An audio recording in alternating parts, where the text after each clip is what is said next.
Who are the assassins?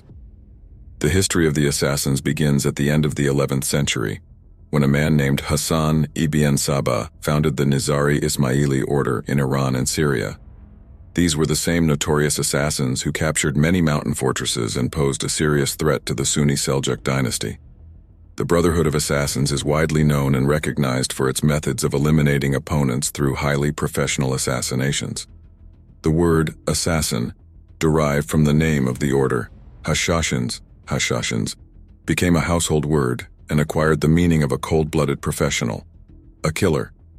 Although there are many stories told about the activities of the sect, it is now quite difficult to separate fact from fiction. Firstly, most of our information about the assassins comes either from European sources or from people hostile to this order, the same Knights Templar. For example, according to one of the stories heard in the East by the Italian traveler Marco Polo, Hassan used drugs, especially marijuana, to guide his followers to heaven. When these same followers came back to their senses, Hassan allegedly inspired them that he was the only one with the tools to return to heaven. Thus, the members of the sect became completely devoted to Hassan and fulfilled his every will. However, there are some inconsistencies with this story, pardon the pun. The fact is that the term hashishi, cannabis, was first used in 1122 by the Caliph al-Amir of the Fatimid dynasty as an offensive name for the Syrian Nizari. Instead of the literal meaning, these people smoke pot, it was used quite figuratively, meaning outcasts or the rabble. The term was later applied to the Iranian and Syrian Ismailis by historians hostile to the Shiite branch, and eventually spread to Europe thanks to the Crusaders. Thanks to these historians, the assassins gained a reputation as cold-blooded killers during their existence. No, there were people killed by assassins in broad daylight. Perhaps one of his most famous victims was Conrad Montferrat, the de facto king of Jerusalem in the late 12th century. According to the story, Conrad was killed during one of the marches accompanied by armored knights in one of Tyre's courtyards. Two assassins disguised as Christian monks walked into the middle of the courtyard, stabbed Conrad twice and killed him. Historians have not yet been able to answer the question of who hired these assassins, but there is a generally accepted view that Richard the Lionheart and Henry of Champagne were responsible.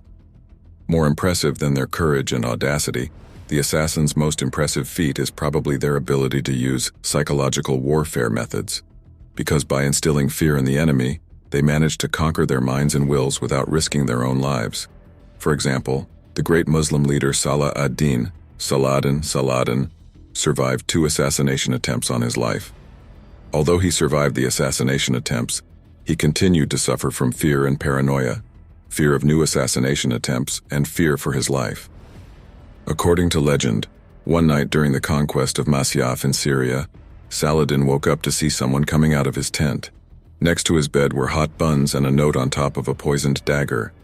The note said that he would be killed if he did not withdraw his soldiers. It seems unsurprising that Salah ad-Din eventually agreed to a truce with the assassins.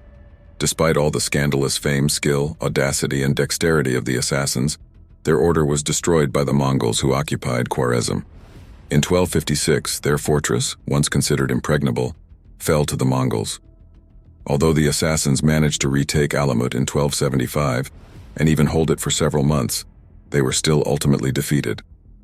From the point of view of historians, the Mongol-Tatar conquest of Alamut is a very important event, since the sources that could present the history of the order from the point of view of the assassins were completely destroyed. As a result, we are faced with rather strongly romanticized ideas about the notorious Brotherhood of Assassins.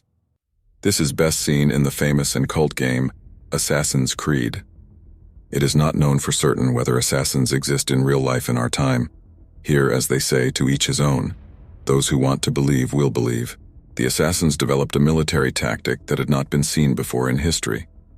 The assassins, who used killing a single important person as a basic military tactic, also implemented assassination in their own religious and psychological way. Weapons such as arrows or poison were not used in any of the assassinations carried out by the assassins. Daggers were used in almost all assassinations. Another important point is that Hashasi, who carried out the assassination, did not try to escape, and the murdered person was lynched by his guards or the public. Experts think that the assassins did this in order to add a ritualistic atmosphere to their actions and to intimidate and influence people. This form of action of the assassins has been associated by Westerners with today's Muslim suicide bombers. However, according to medieval Islamic history expert Bernard Lewis, the fact that the assassins did not kill themselves but waited to be killed by the guards is clearly different from today's suicide bombers killing themselves, and that the latter is considered a sin according to Islam. According to Aytunç Altındal, who specializes in Hurufism, Batinism, and esotericism, there were many common issues between the Knights Templar and the assassins in sharing their unique esoteric beliefs. What Marco Polo wrote, famous traveler Marco Polo, 1254 to 1324, wrote about the assassins, and he explains the following about Alamut. The Sheikh closed the entrances of a valley between two mountains and turned it into a garden of unprecedented beauty where various fruits grow. He had magnificent mansions and palaces built inside. Wine, milk, honey, and water flow through the canals as much as possible. The most beautiful tones come from the instruments in the hands of the most beautiful women and young girls. The most beautiful songs come from their lips, and the dance figures fascinate the audience. The Sheikh's aim is to convince his subjects that there is no heaven beyond here. Indeed, in the eyes of the Arabs living in this region, the valley was heaven itself. He would make young people between the ages of 12 and 20, whom he housed in his palace to be his entourage, drink a narcotic potion, and then take them into his garden in groups. So when they opened their eyes, the young people found themselves in the legendary garden. When the Sheikh wanted to send one of his assassins on a mission, he had it carried to his palace with the same potion. When the young man opened his eyes, he found himself inside the castle. When the Sheikh wanted to kill a ruler, he said to the young man, "Go and kill this and that. When you return, my angels will carry you to heaven. Even if you die, I will send my angels to take you to heaven."